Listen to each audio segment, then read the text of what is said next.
আসসালামু আলাইকুম। স্বাগত জানাচ্ছি ইন্টেলেকচুয়াল ক্রসরুটস থেকে। আমি এফএমএম হোসেন। আমরা দ্বিতীয় বৈঠকে বেশ কয়েকটি প্রশ্ন উত্থাপন করেছিলাম।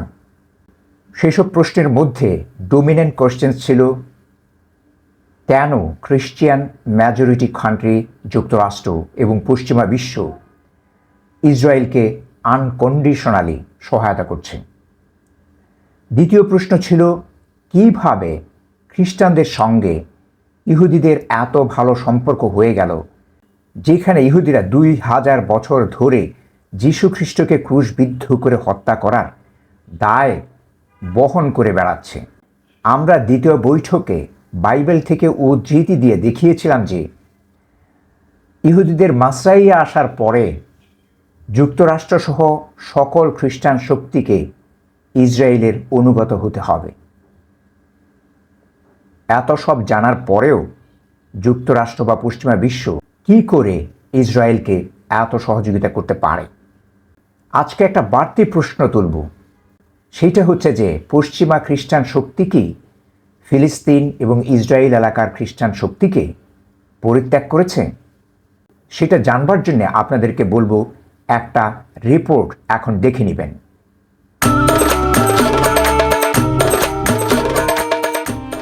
খ্রিস্টানদের বিশ্বাস মতে যীশু খ্রিস্টের জন্ম হয়েছিল ফিলিস্তিনের বেথলেহেমে। তার কবরও হয় পূর্ব জেরুজালেমে।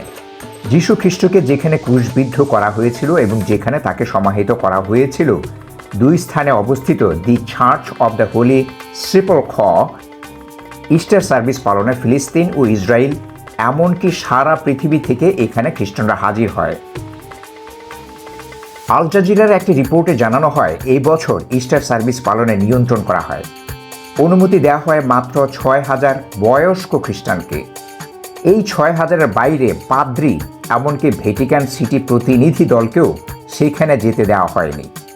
ইস্টারে যোগ দিতে যারা চেষ্টা করেছিল তাদেরকে প্রহার করা হয়, আর স্থানীয় ইহুদিরা এদেরকে অশ্লীল ভাষায় গালাগালি করে। দাউদ কুত্তাব একজন ফিলিস্তিনি খ্রিস্টান সাংবাদিক ও লেখক।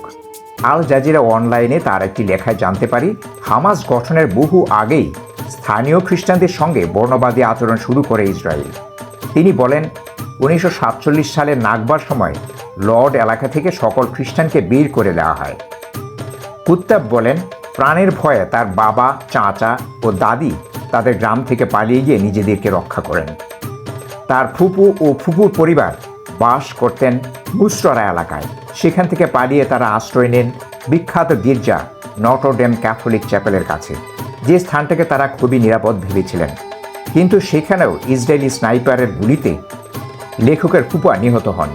7টি প্রায় অবুঝ সন্তান নিয়ে বিধবা হতে হয় তার ফুপুকে। ইসরায়েল প্রতিষ্ঠার পর খ্রিস্টান প্রধান ইক্রিত এবং বিরাম গ্রাম থেকে সকল খ্রিস্টানদের তাড়িয়ে দেওয়া হয়। বলা হয়েছিল তাদেরকে পরে ফিরিয়ে নেওয়া হবে, কিন্তু সেটা কখনো হয়নি। রিফিউজি ক্যাম্পে আশ্রয় হয় এইসব খ্রিস্টানদের। হাইফা ভিত্তিক এনজিও আদালা জানিয়েছে, ইসরায়েলে প্রায় 65টি বর্ণবাদী আইন আছে, যার মাধ্যমে দেশটিতে থাকা খ্রিস্টানরা দ্বিতীয় শ্রেণীর নাগরিকে পরিণত হয়েছেন।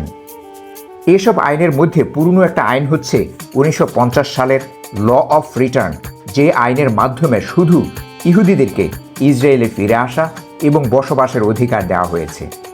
আর এই আইনের মাধ্যমে প্রত্যাখ্যান করা হয়েছে জাতিসংঘের 194 নম্বর রেজলিউশন। এই রেজলিউশনে বলা হয়েছিল, ইসরায়েল থেকে বিতাড়িত সকল আদিবাসী আরবদের নিজেদের বাড়িঘরে ফেরার সুযোগ দিতে হবে এবং তাদেরকে ক্ষতিপূরণ দিতে হবে। এদিকে 2018 সালে ইসরায়েলের সংসদ নেশন স্টেট বিল পাশ করেছে, যার মাধ্যমে ইসরায়েলকে ইহুদি রাষ্ট্র হিসেবে ঘোষণা করা হয়েছে, যার অর্থ দাঁড়ায় ইসরায়েলে আর অন্য ধর্মের কাউকে স্বাগত জানানো হবে না। ছোট্ট গাজায় মোট খ্রিস্টান সংখ্যা হলো 1100। যুদ্ধ শুরু হলে মুসলমানদের ভাগ্য তাদেরকেও বরণ করতে হয়েছে। জানা যায় এদের মধ্যে এ বছরের এপ্রিল পর্যন্ত শতকরা 5 ভাগ খ্রিস্টান ইসরায়েলি হামলায় নিহত হয়েছে। গাজায় বোমা ফেলে খ্রিস্টানদের পরিচালিত আহলি আরব হাসপাতাল গুড়িয়ে দেওয়া হয়েছে। পৃথিবীর তৃতীয় পুরনো গির্জা সেন্ট পোরফাইরিয়াসে বোমা ফেলে গির্জার একটি ভবন ধসিয়ে দেওয়া হয়েছে। গত ডিসেম্বরে গাজা সিটিতে অবস্থিত হলি ফ্যামিলি ক্যাথলিক গির্জায় গুলি করা হয়।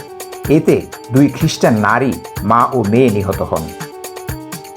যে জন্য বারবার ফিলিস্তিন খ্রিস্টান নেতারা এবং ক্যাথলিকদের ধর্মগুরু পোপ ফ্রান্সিস ইসরায়েলকে সহায়তা বন্ধে পশ্চিমাদের প্রতি আহ্বান জানান, কিন্তু সেসব আমলে নেয়নি যুক্তরাষ্ট্র সহ গোটা পশ্চিমা বিশ্ব। এখন আমাদের স্বাভাবিক প্রশ্ন হচ্ছে, যুক্তরাষ্ট্র এবং পশ্চিমা খ্রিস্টান শক্তি কেন ফিলিস্তিন ও ইসরায়েল এলাকার খ্রিস্টানদেরকে পরিত্যাগ করেছে? আপনারা হয়তো বলবেন, যুক্তরাষ্ট্র এবং পশ্চিমা বিশ্ব ধর্মের ভিত্তিতে কাউকে সহযোগিতা করে না। সেই ক্ষেত্রে আপনাদেরকে স্মরণ করতে বলবো, 2011 সালে যুক্তরাষ্ট্র এবং সকল পশ্চিমা শক্তির প্রত্যক্ষ সহযোগিতায় খ্রিস্টান প্রধান সাউথ সুদান মুসলিম প্রধান সুদান থেকে বের হয়ে যায়, স্বাধীনতা অর্জন করে। আপনাদেরকে আরও স্মরণ করিয়ে দেব, 2002 সালে যুক্তরাষ্ট্র, অস্ট্রেলিয়া, পর্তুগাল আরও পশ্চিমা শক্তির সহযোগিতায় মুসলিম প্রধান ইন্দোনেশিয়া থেকে খ্রিস্টান প্রধান ইস্ট তিমুর আলাদা হয়ে যায়, অর্থাৎ তারাও স্বাধীনতা লাভ করে।